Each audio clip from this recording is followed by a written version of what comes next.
Abubuwan da suke jawo talauci tsakanin ƙasar Nijar da Najeriya. Assalamu alaikum wa rahmatullahi ta'ala wa barakatuh. Barkanku da zuwa tashar AA Boka TV.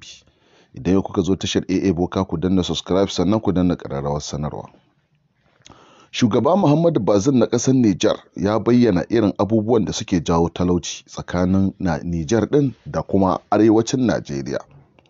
A hirarsa da sashen Hausa na muryar Amurka talabishin, an yi hira da shugaba Muhammadu Bazoum a jiya, inda ya bayyana irin dalilan da ya sa abubuwan da suke jawo wa 'yan ƙasar Nijar talauci da ma kuma 'yan ƙasar Najeriya. Kaɗan daga cikin dalilan da Muhammadu Bazoum ya bayar da cewar akwai yawan haihuwa da ake yi, wanda har gobe ya ce yana nan yana yaƙi da yawan haihuwa da ake tsakanin ma'aurata a ƙasar Nijar da kuma arewacin Najeriya, wanda ya ce wannan abin shine yake jawo mummunan talaucin da ƙasar take fama da shi, wanda shekara da shekaru an kasa fita.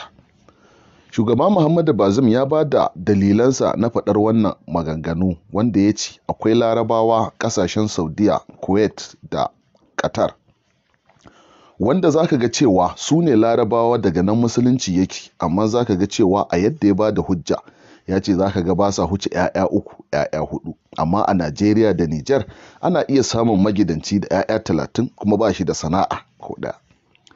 Irin wannan maganganu dai sun yi kama da abokinsa tsohon sarkin jihar Kano, ma'ana Muhammad Sunusi Lamido, wanda shi ma ya daɗe yana yaƙi akan yawan haihuwa da ake, wanda mutane suke ganin shi ma kuma har yanzu bai daina haihuwar ba. Shugaba Muhammadu Bazoum ya ba da dalilan da yasa ake wannan talauci ne a sashen Hausa na muryar Amurka, wanda ya ƙara da cewa ya kamata a ce an samu ana ƙayyade haihuwa, wanda malaman musulunci da mutane da dama suke ba da hujjar cewa wannan magana ce kawai ta 'yan boko da kuma masu aƙida ta Yahudanci.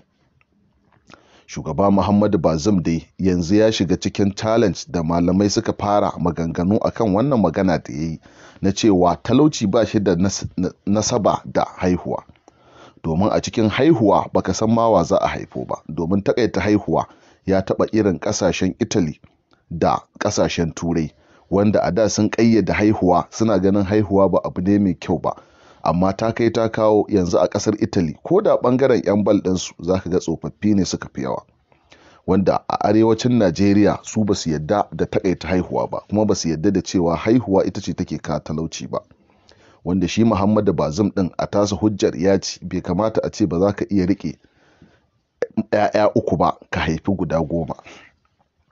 Yana tunanin cewa ƙasashen da suke da arziki irin na man fetur kamar ƙasar Saudiya da ƙasashen Laraba, haihuwarsu ba ta huce 3 zuwa 4, domin a iya rike su a ba su tarbiyya a nasa hujjojin da ya bayar. Ga dai kaɗan daga cikin maganganun da shugaba Muhammadu Bazoum ɗin ya yi. Kamata ka sani da mu da arewacin Najeriya muna da babban matsala ta yawantakewan haihuwa. Wannan ita ce umar ba'isa talauci da muke fama da shi.